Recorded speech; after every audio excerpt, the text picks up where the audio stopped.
Tanzania was on fire, shops broken, roads blocked, police running. It was crazy. But when Gen Zs protested in Kenya, it was different, peaceful, organized, even creative. So what made Tanzanian youth destroy more property than Kenyans?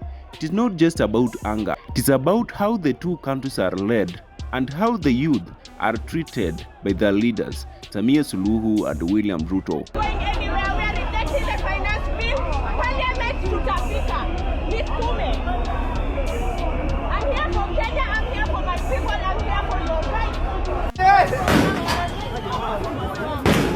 Wanapigwa kila mahali mamake. Mpaka arudi mkumba tengea.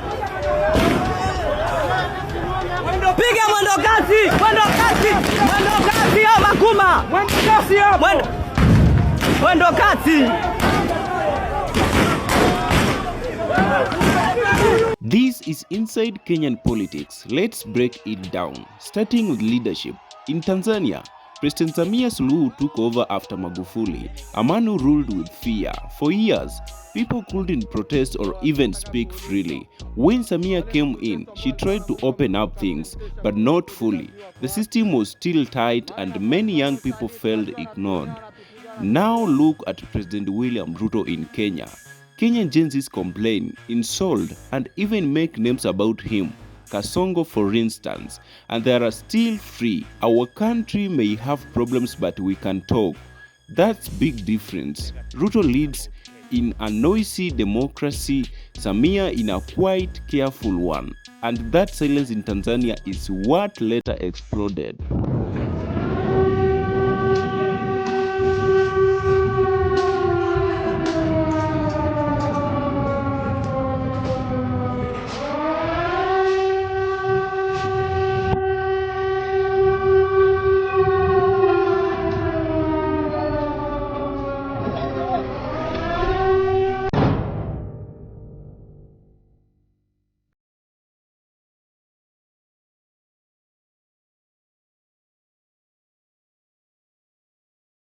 Naomba nitofautishe baina ya demokrasia ya kisiasa na fujo za kisiasa.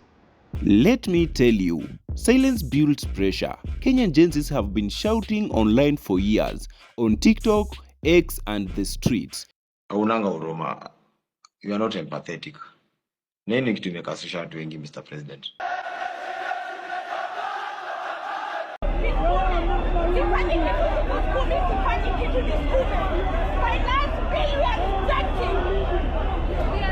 Tanzanian youths didn't have that space. They were quiet for too long. So when they finally protested, it wasn't just about politics. It was anger from years of being ignored.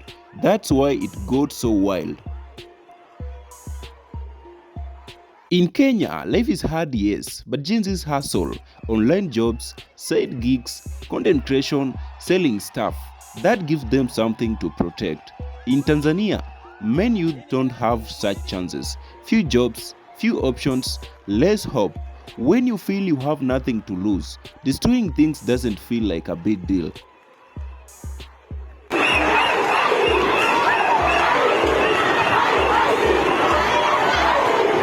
Another difference is how the protests were organized. In Kenya, there are online leaders, lawyers, influencers, and activists guiding the crowd. They kept saying, peaceful protest, no distraction. In Tanzania, it just happened suddenly. No clear leaders, no plan. And when there is no directions, emotions take control. That's when things break. Now look at the two presidents again. Ruto listened, at least for the cameras. He met youth, tried to calm things down.